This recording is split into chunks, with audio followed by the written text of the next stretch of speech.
सीताराम जी महाराज की जय हो। हनुमंतलाल जी महाराज की जय हो। सदगुरुदेव भगवान की जय हो। श्रीमद् भागवत महापुराण की जय हो। आवाहित समस्त देवताओं की जय हो। सब संतन की जय हो। सब विप्रन की जय हो। हरि भक्तन की जय हो। जय जय श्री राधे।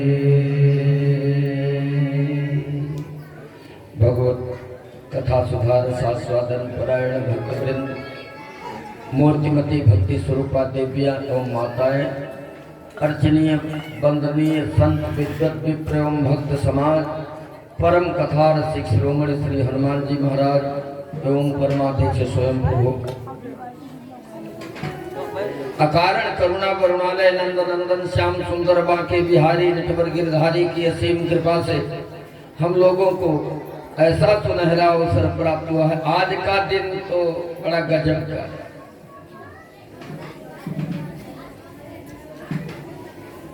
अक्षय नवमी, कार्तिक मास, परिक्रमा का परम पावन अवसर, श्री अवध धाम, श्री धाम वृंदावन, श्री धाम चित्रकूट, श्री धाम मिथिला, सब जगह आज परिक्रमा चल रहे थे और आप लोग भी परिक्रमा करते हुए सारे धाम का परिक्रमा करने के लिए आ गए। क्यों? तत्रैव गंगा जमुना त्रिवेणी भागीरथी सिंधु सरस्वती च सर्वाणि तीर्थानि वसन्ति तत्र यत्राच्युतो कथा प्रसंगा। उस स्थल पर जहाँ भगवान नारायण के उदार चरित्र का वर्णन हो, भगवान की कथा चल रही हो, गंगा जमुना सरस्वती त्रिवेणी जितने तीर्थ हैं सब चले आए। और फिर यहाँ भगवान के जन्मोत्सव को गाया जाए तो उसमें तो और विशेष महत्व है। जय देन राम जन्म श्रुति गावे,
आते हैं। इसलिए श्री भागवत की कथा में कोई तीर्थ, कोई अवतार, कोई देवता, कोई नदियां, कोई समुद्र बाकी नहीं है जो ना आए हो।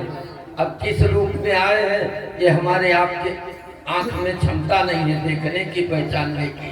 बाकी सारे यहाँ मौजूद है, कोई मच्छर के रूप में, कोई कीट के रूप में, कोई पतंग के रूप में, कोई मनुष्य के रूप में, सभी चले आए, कोई ना कोई रूप है। तो इसलिए आज का परम पावन दिवस है। अभी पूर्व वक्ता श्री श्याम बिहारी शरण शास्त्री जी आप लोगों के सामने अपने मधुर वचनामृत द्वारा नाम महिमा का गान कर रहे थे। अजामिल के उद्धार आदि आदि की चर्चा करें। कथाएं तो अनंत कहकर कोई पार नहीं कर सकता है। फिर भी जथामति गावा। जितनी बुद्धि परमात्मा देते हैं उतना भगवान के चरणों में हम लोग निवेदन करते हैं। छठे स्कंद में अजामिल की उपाख्यान, वृत्रासुर वध, अनेकानेक लीलाएं। सप्तम स्कंद में हिरण्यकश्यप का वध, प्रहलाद चरित्र का वर्णन, वर्णाश्रम विभाग और आश्रमों का वर्णन है। अष्टम स्कंद में गजराज का उद्धार भगवान श्री हरि ने किया। उसके बाद महाराज श्री बलि का चरित्र और देवदानव युद्ध बहुत सा वर्णन हुआ। मत्स्यावतार का भी वर्णन हुआ। नवम स्कंद में दो वंश का वर्णन किया, सूर्य वंश और चंद्र वंश। सूर्य वंश में आए भगवान राम और चंद्र वंश में आए भगवान श्याम। कितना जल्दी बतौर दी सारी कथाएं कितने भगवान श्री राम का होता। 2 अध्याय में रामावतार की कथा 9 स्कंद के अंतर्गत सुखदेव जी ने परीक्षित को सुना और बोले उस श्याम जी का चरित्र, श्याम जी के चरित्र को क्या क्या है। आदो देवकी देव गर्भ जननम गोपी गृहे वर्धनम। हे भगवान, एक ही श्लोक में चाट गए भगवान कृष्ण के चरित्र साफ, एक ही श्लोक। देवकी के गर्भ से भगवान का अवतार हुआ, गोकुला गए, ब्रज की लीला करी, वहां से आए, कंस को मारा और बहुत से लीलाएं कहकर तो सब खबे। परीक्षित जी ने कहा महाराज बस इतने संक्षेप में भगवान की कथा। अरे हमके तो श्राप हुआ है, 7वें दिन तुम्हें तक्षक काटेगा, मृत्यु होगी, लेकिन आज अभी 5 ही दिन हुआ और 5 ही दिन में यदि भगवान की कथा आप निपटा देंगे तो बताओ 2 दिन में क्या होगा, कब काल आवे खाए कोई भगवान, कब काल काट ले कोई भरोसा नहीं है। और जीव का स्वभाव है जितने समय कथा में है उतने समय तो भगवान में चित्त लगा है। गेट के बाहर हुआ, मन भगवान जाने कहां कहां चला जाता। यदि मन कहीं संसार में चला गया मरते दम तो बस वही चर्चा होगी, क्या पुनरपि जननम पुनरपि मरणम, पुनरपि जननम पुनरपि मरणम, पुनरपि जननी जठरे शयनम, पुनरपि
माने संसार, और संसार मुझे मरते समय याद आया तो वही हालत होगी जैसे कोई गंगा नहा करके और गंगा नाले में नहावे, वही हालत हो जाएगी। इसलिए सरकार जितनी कथाएं आपने कही उसमें एक बार हमने नहीं कहा कि महाराज आपने कम कहा है।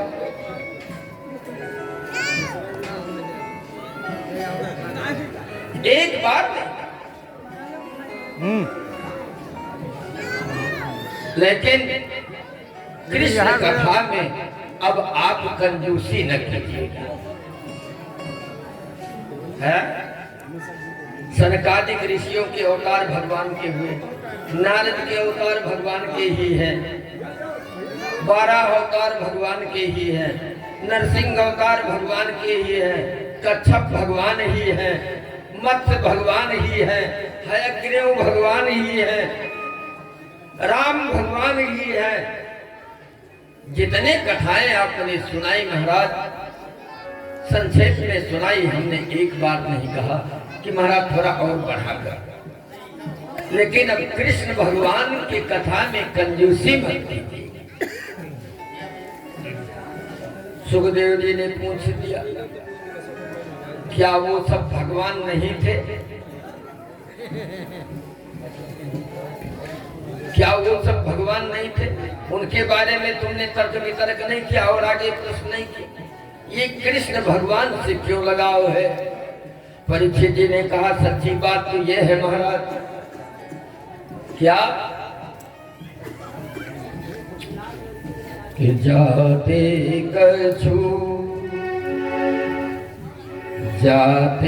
कछु निज स्वार्थ होई, तापर ममता कर सबको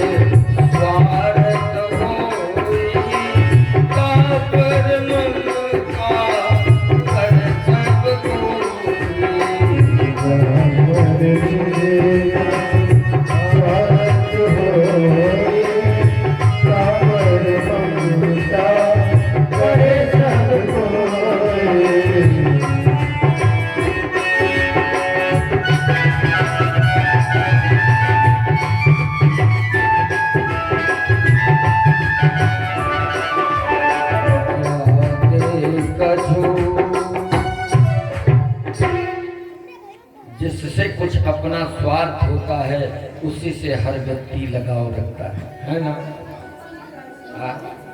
स्वार्थ नहीं है तो किसी का कोई बात नहीं करता है। अच्छा तो कन्हैया से तुम्हारा क्या स्वार्थ था और क्या रिश्ता जुड़ा हुआ है? परीक्षित से फपक कर रो पड़े।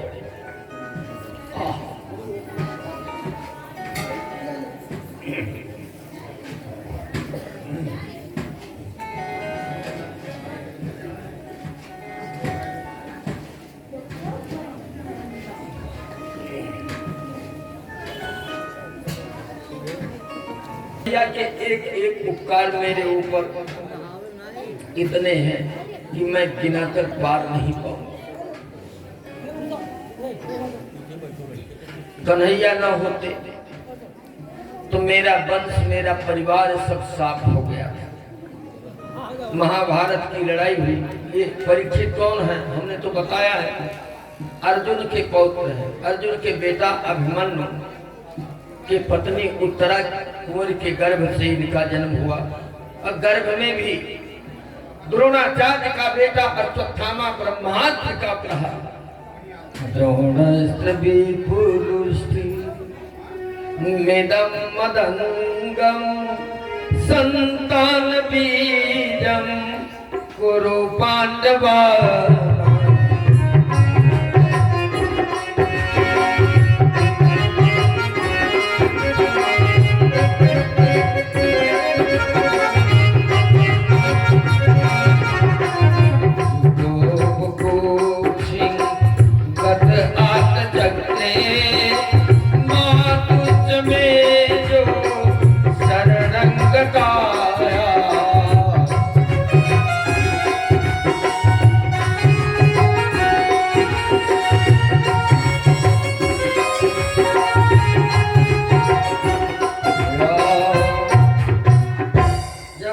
माता उत्तरा के गर्भ में मैं था, उस समय द्रोणाचार्य गुरु का बेटा अश्वत्थामा दुर्योधन के कहने से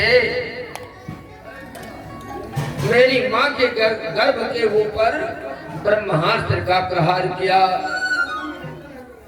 उस समय कन्हैया चक्र सुदर्शन धारण करके मेरी रक्षा करने के लिए गर्भ में चले गए। हमको बचाने के लिए भगवान गर्भ रूपी नरक में भी प्रवेश किया। अब ऐसा मेरा हितैषी कौन दुनिया में हो सकता है कि जो गर्भ में मेरे लिए नरक में कूद पड़े। उस समय कन्हैया ने मेरी रक्षा की, उन्हीं के बदौलत तो आज श्री भागवत की कथा बैठा ये परीक्षित श्रवण कर रहा है। हाँ? और किसकी देन? और बतावे। हाँ, कहा पितामह पितामह समरे मरंजय देवव्रता द्याल तीर्थैस्तिमिंगल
महाभारत की लड़ाई में किसी कवि की दृष्टि गई है। परीक्षित जी कह रहे महाराज सुनो, पांडु सुत सेना को चबैना सो भुनाई दे तो अब भीख हम अकेलो एक भीख मंगवाओ तो जुरतो न को मोद मंचते सुजोधन को ताही को तिलोक में महान जस छाव तृण से नसूल से ये गिने जाते पांडु सुत बीत पट पारो जो पे आड़ो नहीं आओ तो। जय जय। महाभारत की लड़ाई में भीष्म पितामह अकेले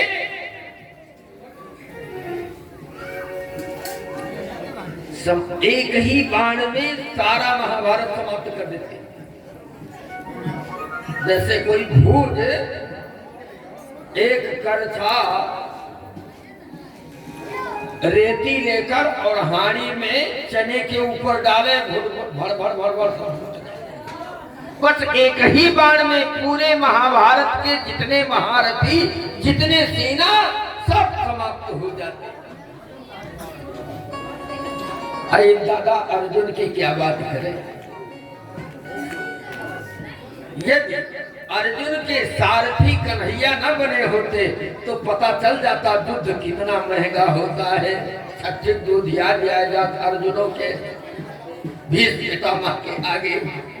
लेकिन उस समय कन्हैया सारथी बनकर मेरे बाबा अर्जुन के रथ को हाकरे। जितनी विपत्तियां आई सारा कुछ उन्होंने अपने ऊपर ले लिया।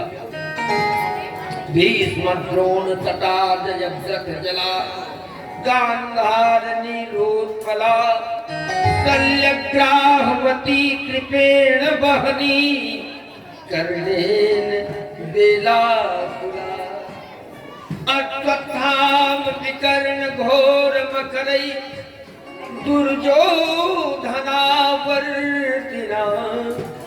सोत्तीर्णा खलु मांडवे कुरु नदी कहवर तकई के सवई।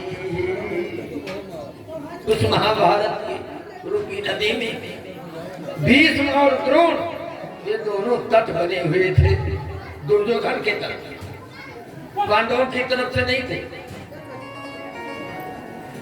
जयद्रथ जैसे महारथी उसमें भंवर लेता हुआ प्रबल धार बह रहा था। गांधारी के जो 100 बेटे थे वो नीले कमल के समान उसमें दिखाई देते थे। लेकिन उस भयंकर नदी में महाभारत की कन्हैया केवट बन गए। हमारे वंश हमारे परिवार की रक्षा कर कन्हैया केवट बन गए। यदि वो मल्लाह न बने हुए होते तो पूरा का पूरा पांडव वंश अस्त हो जाता, उसी में डूब जाता। इन महारथियों के आगे पांचों पांडव किया था। इसलिए कन्हैया की कथा में कंजूसी न कीजिए।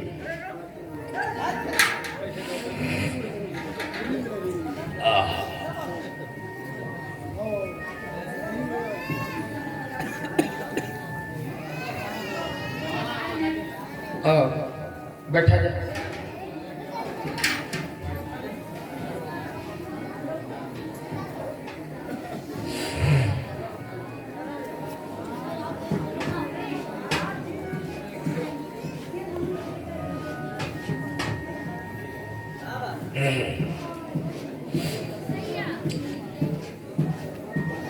इसलिए हम आपसे निवेदन करते हैं, गुरुदेव भगवान की कथा में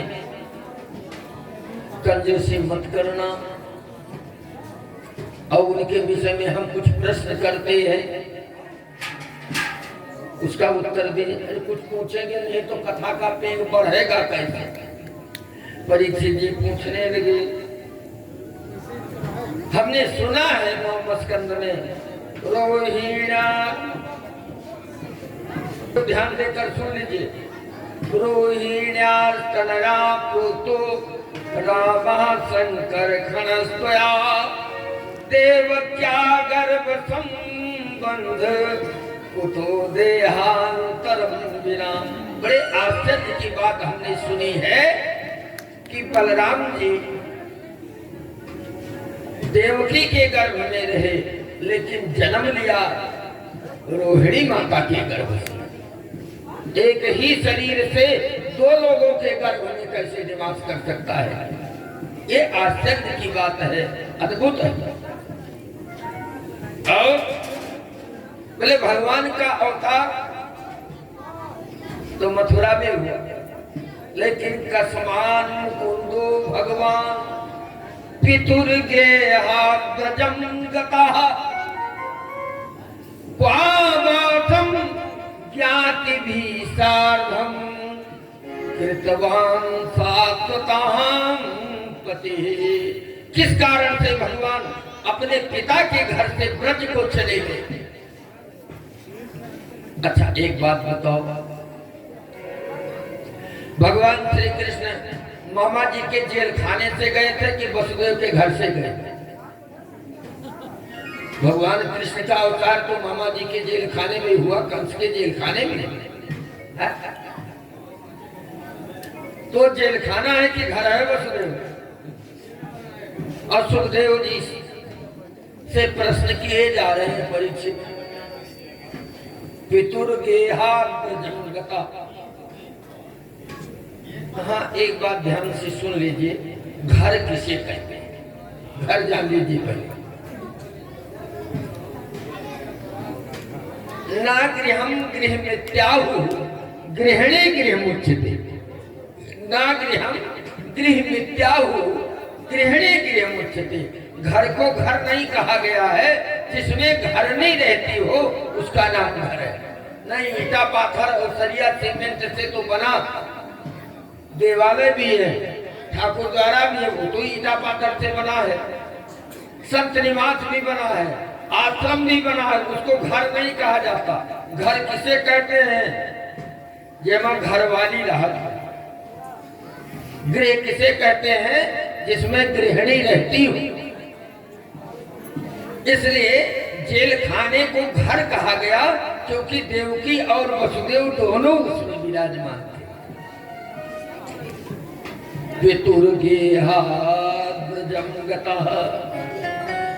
उस समय तो उनका जेल खाने घर रहा, जिसमें देवकी वसुदेव दोनों विराजमान हैं।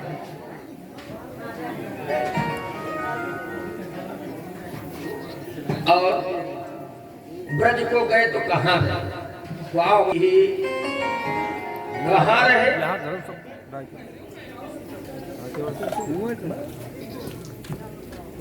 छोड़ो यार, हाँ यार, बस बगलिया आओ, बराज हो करा दो। और ब्रज में रह करके भगवान ने क्या क्या किया? यार रह दो। भ्रातरम चा देखो, एक माँ होती है, उसकी बड़ी ममता होती है बच्चे की। एक माँ पर बड़ा माता, एक माँ की कितनी ममता होती है कि अपना प्राण भी अर्पित करके अपने बच्चे की सुरक्षा करती है। और जहाँ डबल माँ हो, माँ तो कितना मोहब्बत प्यार होना चाहिए मामा भांजा। आज भी लोग कहते हैं, ये तो काल सुना, एक तो बहने रहा। क्या उदार भाव है हमारे जसपाल जी का। कह रहे थे, महाराज ना तो सहने ना ये कहने। माँ की ममता तो प्राण रक्षा, अपने प्राण दे करके बच्चे के प्राण की रक्षा करती है। लेकिन जहाँ डबल माँ हो, मामा, ऐसे कंस को भगवान ने क्यों मारा? भ्रातरम चावधी कंसम मातुरद्धा। और आगे कृष्ण है, देहम मानुष माश्रित कति वर्षाणि कृष्ण भी जदुपुरजाम सहावासे पत्न्या कत्यभवन प्रभु। मनुष्य सारा शरीर धारण करके भगवान कितने साल तक इस धरातल के ऊपर है? मनुष्य शरीर धारण करके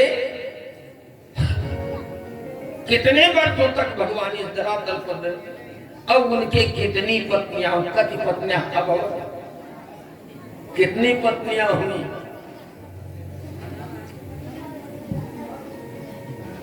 अच्छा, इतना तो हमारी जानकारी थी तो हमने पूछा, लेकिन महाराज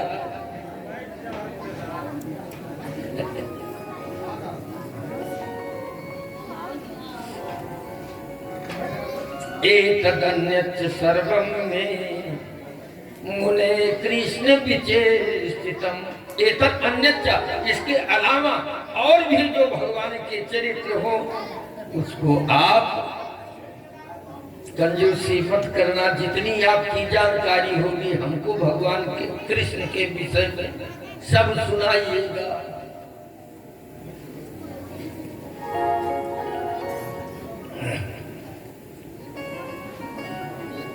सुखदेव जी के आंखों में आंसू आ गए। 2 दिन परीक्षित को बाकी रह गया है। आज 5वां दिन बीत ही रहा है। 2 दिन के बाद कच्छप काटेगा, इसकी मृत्यु होगी। लेकिन ध्यान दीजिएगा, मृत्यु और मुक्ति, कुछ लोग मुक्ति को भी मृत्यु मान लेते हैं। मुक्ति जीवित अवस्था में होती है और मृत्यु मुर्दे की अवस्था में होती है। जीवित अवस्था में ही मन यदि संसार से विरक्त हो जाए तो वो मुक्त हो जाता है। मुक्त, मुच धातु का अर्थ है छुटकारा पाना। मुच धातु का अर्थ है छुटकारा पाना, उसी से तो मुक्ति शब्द है।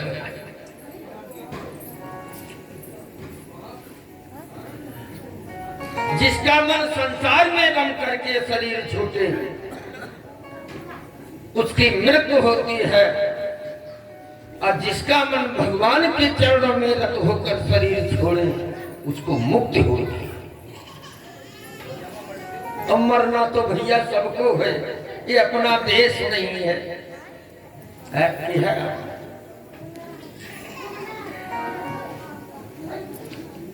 अरे रहना नहीं देश बिराना है, रहना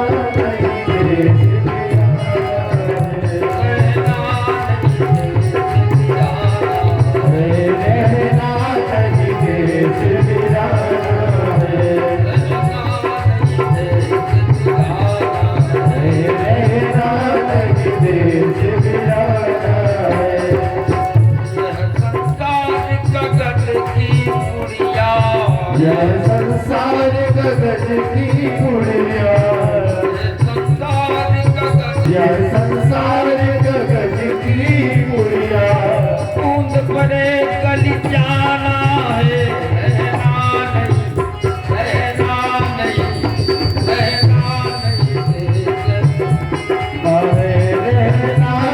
देश बिराना है, रहना नहीं देश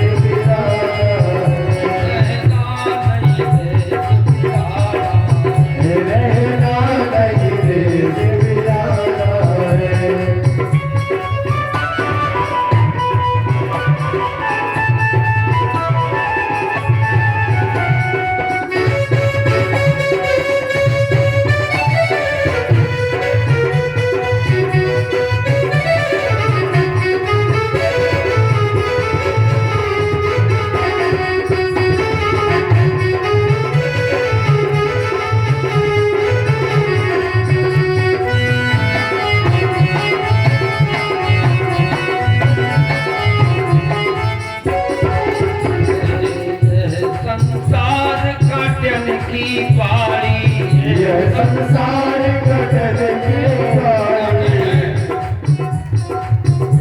संसार काटन की बारी, संसार गगन की बारी, बाजी बाजी मर जाना है, रहना नहीं देश बिराना, रहना नहीं देश बिराना, रहना नहीं देश बिराना।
जाना तो पड़ेगा, लेकिन किसी के लिए हाय हाय होगी, किसी के लिए लोग वाह वाह करेंगे। ऐसा करनी करके जाओ, दुनिया तुम्हें ना छोड़े। करनी करो, जगत यहां से चलो तो दुनिया रोए तुम्हारे लिए। ऐसा करने के लिए महाराज परीक्षित जी को 2 दिवस बाकी है। सदगुरु भगवान श्री सुखदेव की आंखों में आंसू। धन्य है परीक्षित, आज 5 दिन हो गया, न सोया है, न खाया है, न पानी पिया, बस लगातार भगवान की कथा को ही श्रवण कर रहा है। भगवान की कथा को ही। अच्छा, एक काम,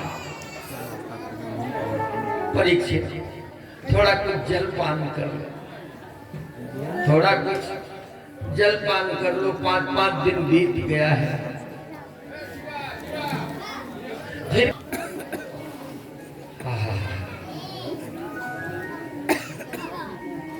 परीक्षित प्यास लगी हुई।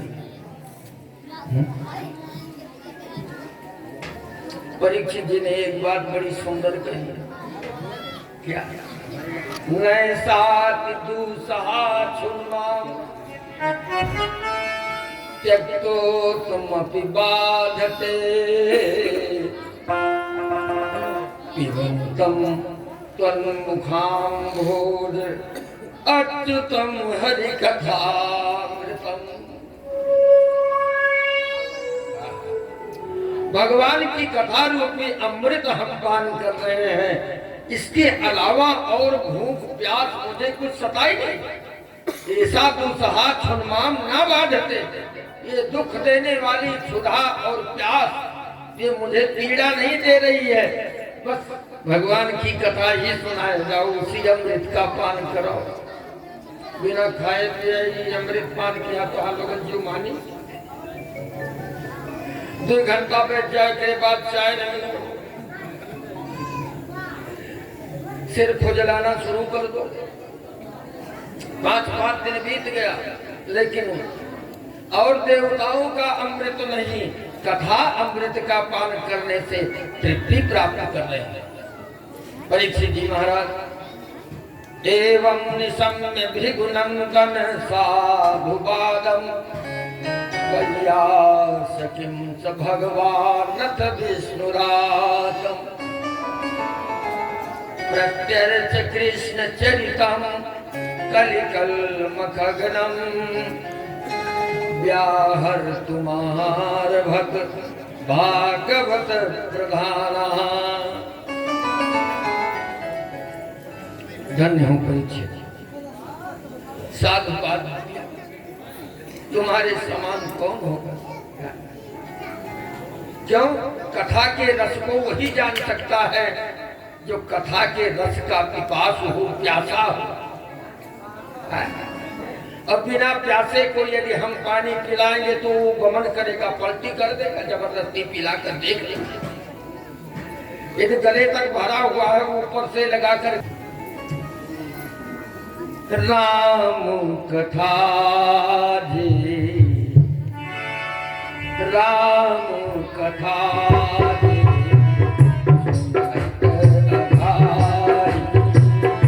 राम कथा जी।